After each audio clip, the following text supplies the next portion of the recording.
right, guys, we're going to rock and roll shortly here on the program. Today's program is dynamite. Today's program is absolutely dynamite. If you did not catch Real Talk with Keith Smith this morning, we had Mayor Lloyd Snook and Vice Mayor Juan Diego Wade on the program.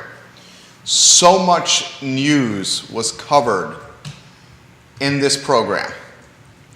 There were a number of items in the show that were legitimately breaking news or noteworthy, undiscussed items found anywhere else. Spent about 90 minutes with the mayor and the vice mayor this morning. We're going to highlight some of these noteworthy items today on the show. So sit back and learn and get ready to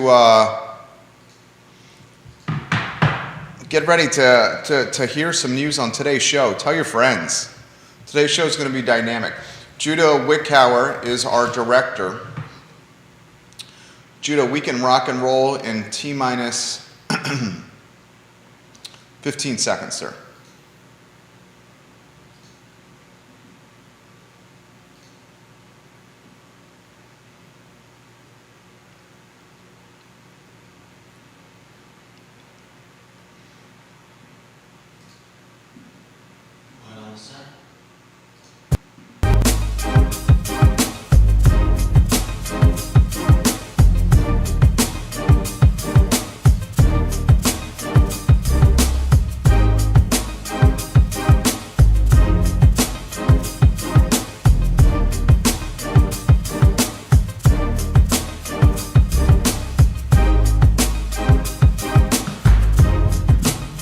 Guys, welcome to the I Love CVille show. I'm Jerry Miller. Thank you kindly for joining us. We have a Charlottesville, Albemarle County, Central Virginia, Commonwealth, and worldwide audience on the I Love CVille network today. We're presented by Skooma Boutique Dispensary, the best dispensary in Charlottesville. Skooma Boutique Dispensary with locations on the downtown mall and Ellwood Avenue. We'd like to thank partners like Greenberry's Coffee, the longest running coffee roaster in Charlottesville and in Central Virginia is Greenberry's Coffee, and you can win free coffee for a year through enter.greenberries.com. I have it right here in this I Love CVille Yeti cup. Enter.greenberries.com for free coffee for a year. Folks, a lot we're going to cover on today's program. The morning show we did today, Real Talk with Keith Smith, was dynamite. We had Mayor Lloyd Snook and Vice Mayor Juan Diego Wade on the show. On today's Real Talk with Keith Smith, a number of items in the 90-minute show were breaking news items. We will play some clips in the business, they're called sizzle reels, from this morning's talk show, including whether or not Lloyd Snook will run for re-election. We will also highlight the payment in lieu of taxes discussion that's gaining interest. UVA owns a boatload of real estate in the city of Charlottesville and Albemarle County. Because it's owned through nonprofit entities, that real estate often goes untaxed. We talked about this on Real Talk with Keith Smith, and we also highlighted some opportunities for the university to contribute budgetary opportunities that Charlottesville City Hall and Council is going to ask of the university. I'm sitting here next to Mayor Snook and Vice Mayor Wade this morning, and I'm like, good Lord, this is breaking news. This is stuff that we need to return or to pass along to you, the viewers and listeners on the program. I would very much encourage you guys to tell your friends and family that care about Charlottesville and Central Virginia about the next 45 to 50 minutes of talk show commentary that we're going to offer here on the I Love CVille show. Okay, it is dynamic and dynamite. Judah Wickhauer is our director. We love Judah Wickhauer. Our digital North Star, our talk show infrastructure compass, the jack of all trades, Judah Wickhauer. You have the sizzle reels ready to go. The first one will be Snook and whether or not he's running for re-election. We'll get to that in a matter of moments. I want to encourage everyone that's watching this program to put this on your calendar the 231 Festival, Sunday, May 15th at Castle Hill Cidery. The 231 Festival is a benefit for the Blue Ridge Area Food Bank. Get a taste of Virginia's premier craft beverage scene in the Southwest Mountains at Castle Hill Cidery. Wine, beer, cider, food trucks, live music, local artisans, and activities for kids. Get your tickets at castlehillcider.com/231. All right, sit back, relax, giddy up, and get ready to enjoy breaking news after breaking news after breaking news right here on the I Love Seville show. Judah Wickower, sizzle reel number 1. I'll count you down into it. Will current mayor Lloyd Snook run for re-election? There are 3 spots on council up for grabs November 2023. Sena McGill, Michael Payne, and Lloyd Snook. Mayor Snook is the mayor. We asked him today, will he run for re-election? And he pretty much answered the question. Judah Wickower in 3, 2, and 1. Did you say if you're going to run for re-election? Yeah, I did. Lloyd, I was trying to help you out by changing. Did you just say that? You're going to do that? I probably will. Yeah. Look. Didn't you say at one of the, didn't Ginny Bixby quote you in an article in the Daily Progress, if I run for re-election, I'm going to be held to what I say today? I mean, did you tip it off then? Because I thought that was a tip-off. So you're saying you probably will? Well, yeah, I expect to, but things could change. I don't know. Okay. Lloyd Snook's run for re-election. I mean, Judah Wickower, let's get a 2-shot on the mix here.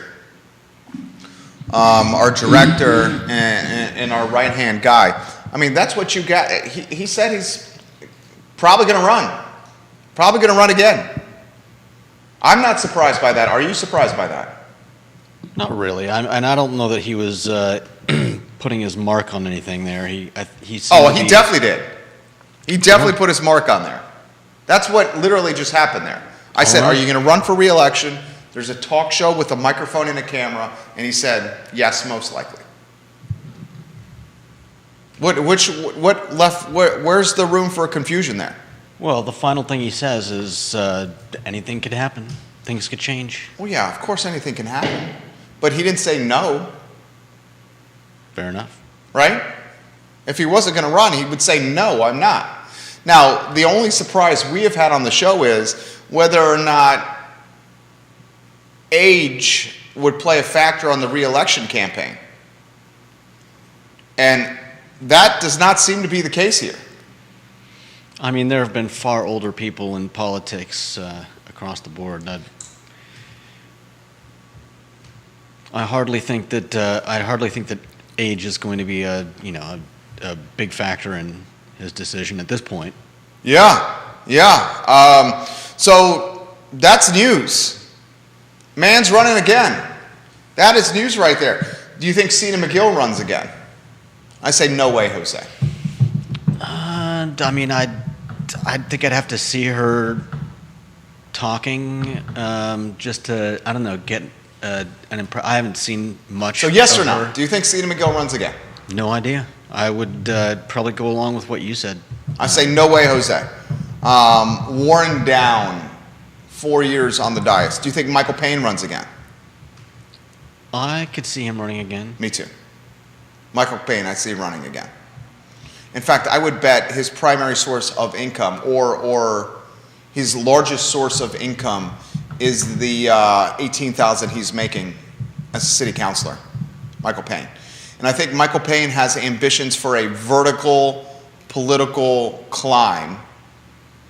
And another 4 years on the dais in Charlottesville would really give him a pretty strong resume base for making a push for delegate,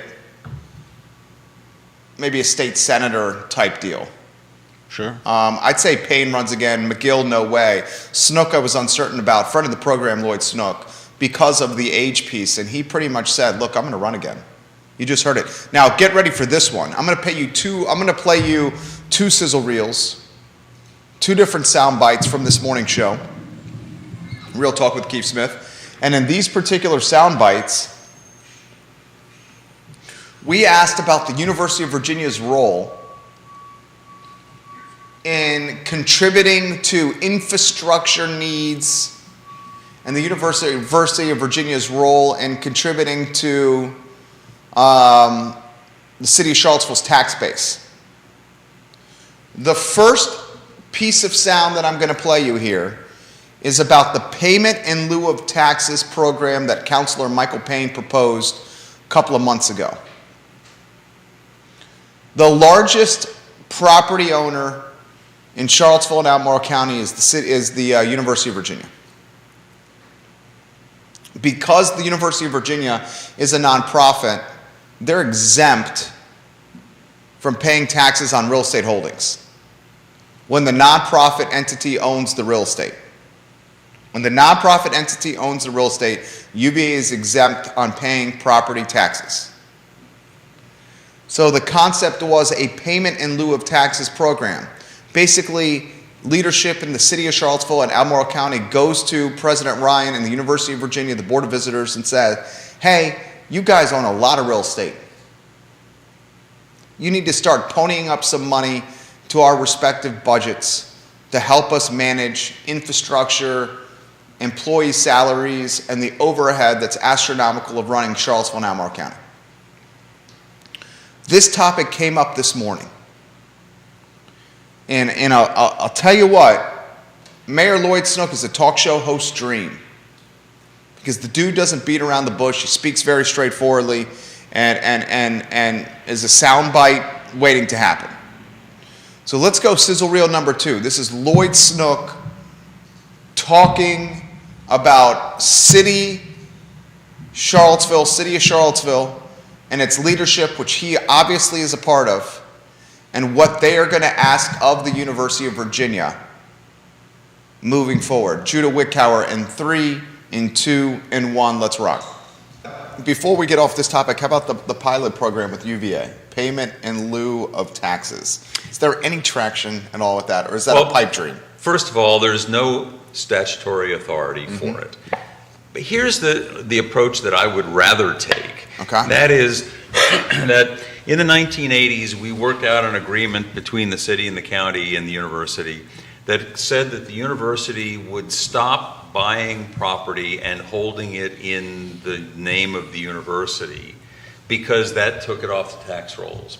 I did it just this past weekend. I went through and I made a list. There are about 40 different parcels that the university has bought, and that they were putting it all in the name of the Real Estate Foundation, which is still a taxable entity. But there are about 40 that they have bought now, most of them transfers from the Real Estate Foundation to the university, that is costing the city roughly $700,000 a year in tax revenue, even if you're only basing it on the value of the property at the time it was transferred.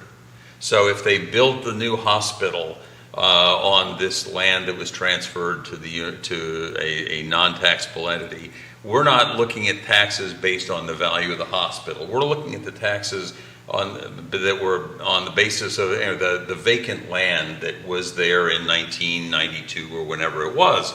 And so that's about $700,000 a year in taxes that we're not getting. And that's conservative. That's the most conservative way to look at it possible. Even if you just sort of looked at, okay, what would that value be if you inflated it by the normal inflation that would be applicable? Okay, maybe now you're looking at $1.5 million that we're losing. There is another $30 to $40 million worth of land that is presently owned by the Real Estate Foundation that we could reasonably expect over the next decade or so is also going to get converted if the present pattern continues. That's a real problem for us. And number one, it's a problem because it's going against the agreement that the university made with us back in the 1980s.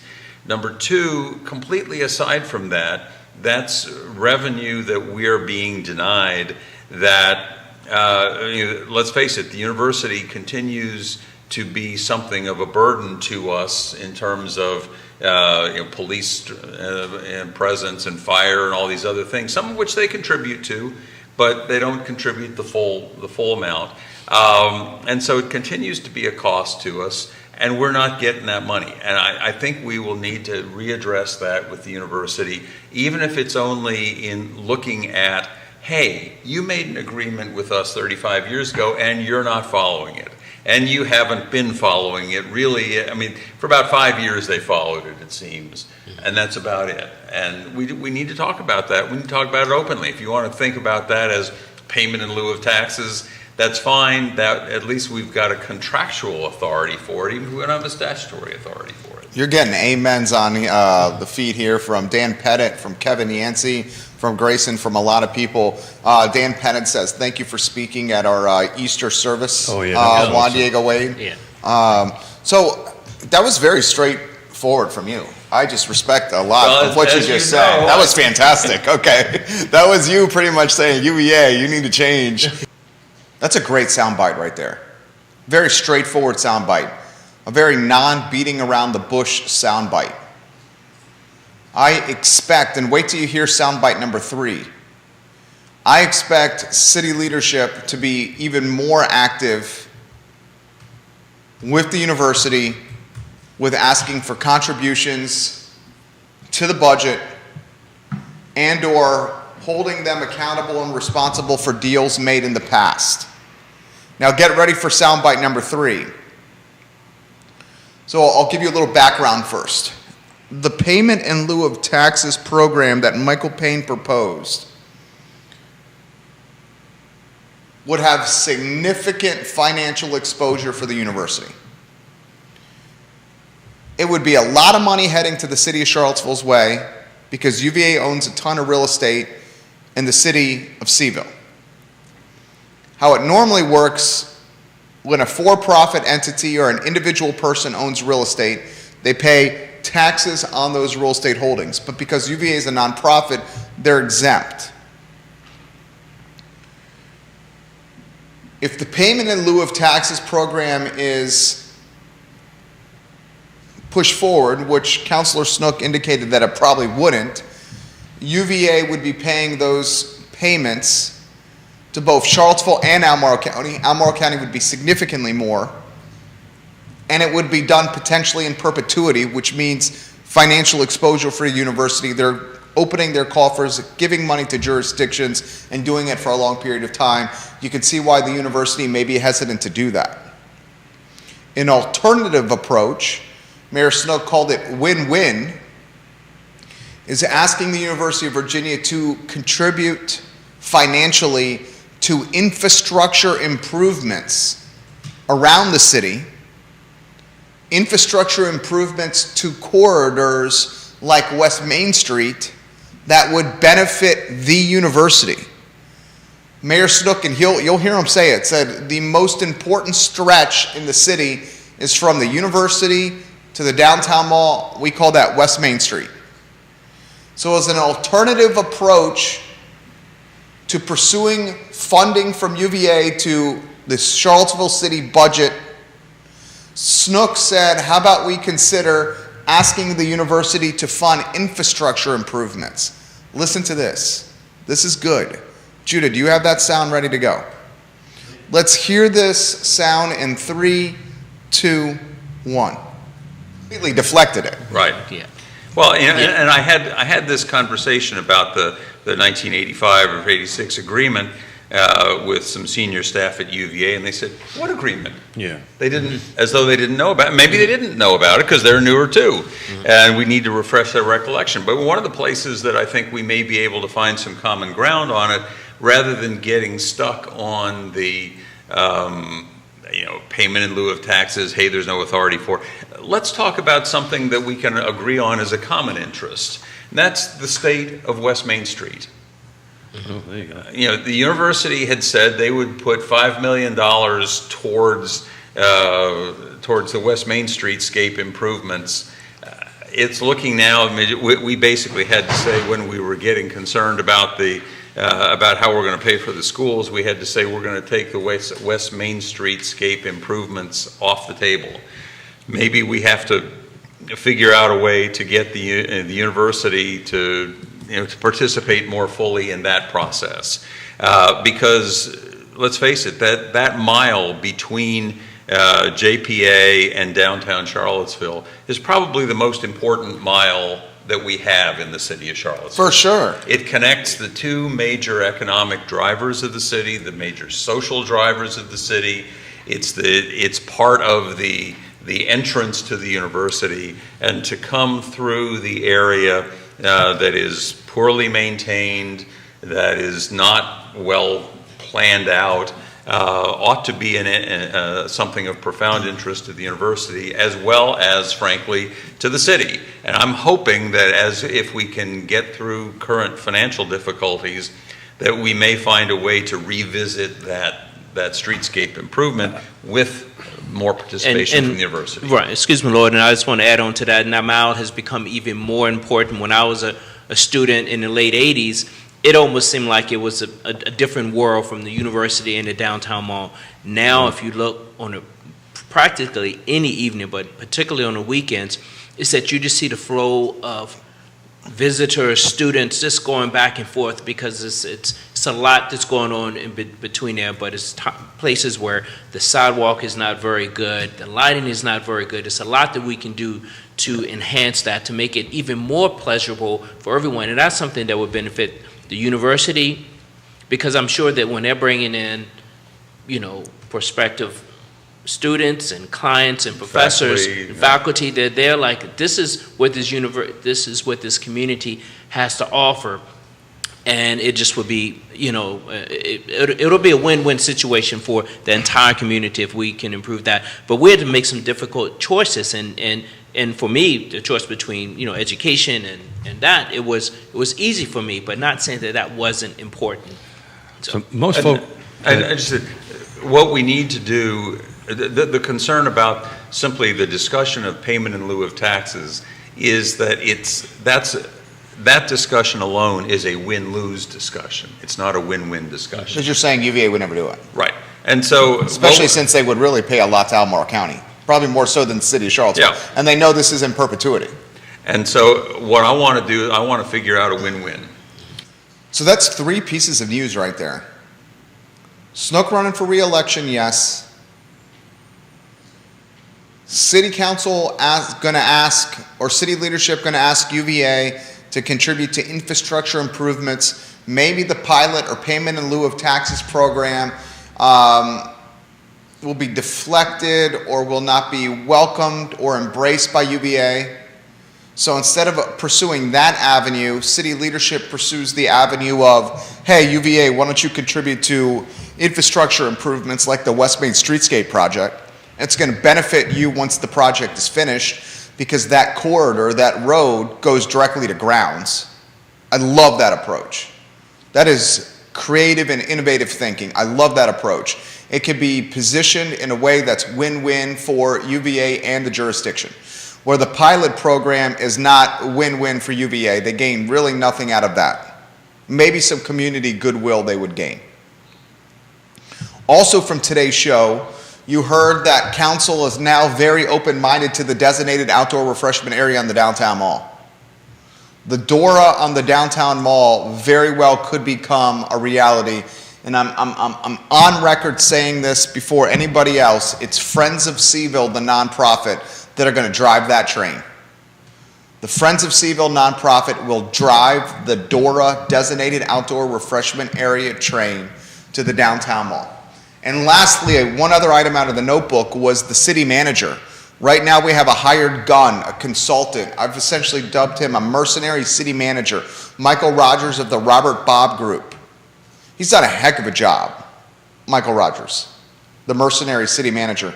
Vice Mayor Juan Diego Wade pretty much said, look, we're going to renew Rogers' contract, and I'd like to see that contract renewed, the Robert Bob Group contract renewed through budget season of next year. So don't be surprised if the city manager's in play, the mercenary consultant, hired gun city manager, Michael Rogers of the Robert Bob Group. Do not be surprised if this gentleman, who's doing a hell of a job, is on the job in consultant form through Q1 of next year, a year from now. Also, I would not be surprised if the new city manager, the permanent one, is not an in-house promotion. I would not be surprised if the new city manager is promoted within and either Sam Sanders or Ashley Marshall. That discussion was hosted or had on Real Talk this morning. Do not be surprised if Sam Sanders or Ashley Marshall will be promoted to full-time city manager with Michael Rogers and the Robert Bob Group also in the mix, helping that transition happen. Ashley Marshall is a deputy city manager. Sam Sanders is a deputy city manager as well. Both of them are gaining tremendous experience. Listen to the Real Talk with Keith Smith show this weekend, today. Listen to it twice. It was loaded with news. Loaded. I want to encourage everyone to get their tickets for the 231 Festival, Castle Hill Cider, Sunday, May 15th. Route 231, you got a phenomenal aggregation of cideries and vineyards and breweries. There'll be food trucks, live music, local artisans, and activities for kids. Sunday, May 15th, the 231 Festival.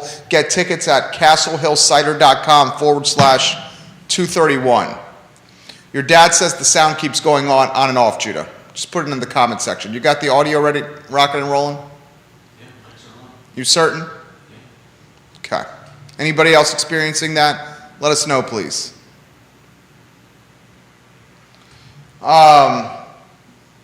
Thank you, Jim. We appreciate you and when you watch the program, Jim. All right, one other item out of the notebook. This one's incredibly concerning. So, the Miami Hurricanes have a basketball player on their roster. And the guy that's on their roster is a star. He's a stud. His name is Isaiah Wong. Isaiah Wong is an All-ACC performer, two-time All-ACC player, the second leading scorer on the Hurricanes that reached the NCAA Tournament Elite Eight. The guy's just a stud. He literally is holding the University of Miami hostage right now. And his agent, college players now have agents when they're playing in college, thanks to NIL deals. His representative is saying that if this young man does not get compensation increase with his name, image, and likeness, he's going to leave Miami and transfer away. So he's basically saying, if I don't get compensation for my name, image, and likeness at a much greater rate, I'm going to transfer from Miami. Boosters and alumni, you better make that happen. This is why you've seen so many college coaches retire.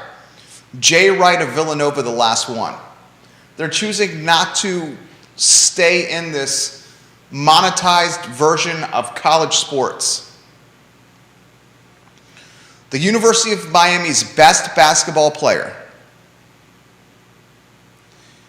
is holding the school hostage and leveraging his play, his performance, to more compensation while he's in college.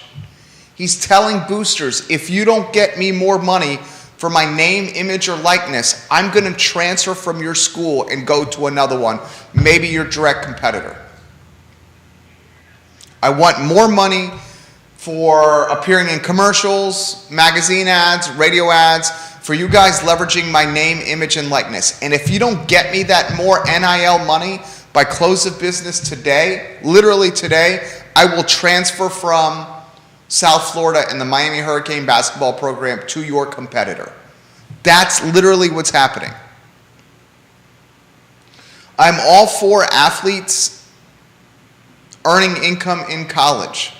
I've thought they've been exploited by the NCAA for a long time. But the NIL, the name, image, likeness landscape was never intended for this.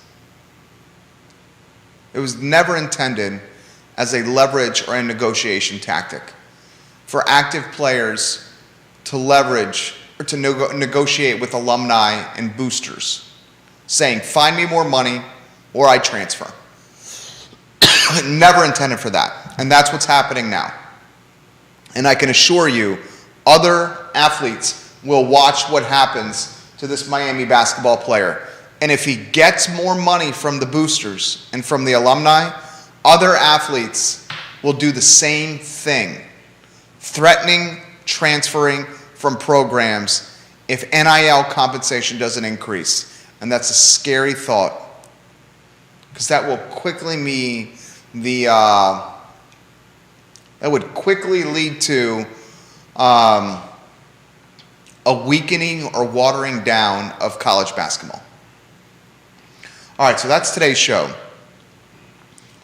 Listen to the morning's talk show, Real Talk with Keith Smith. It was dynamic. Snook's running for re-election. We talk UVA contributing to infrastructure, who will be the next city manager, the designated outdoor refreshment area, and more. This show is presented by Skooma Boutique Dispensary, Greenberry's Coffee, and Castle Hill Cider today. Judah Wickhauer is our fantastic director. I'm Jerry Miller. Thank you for joining us.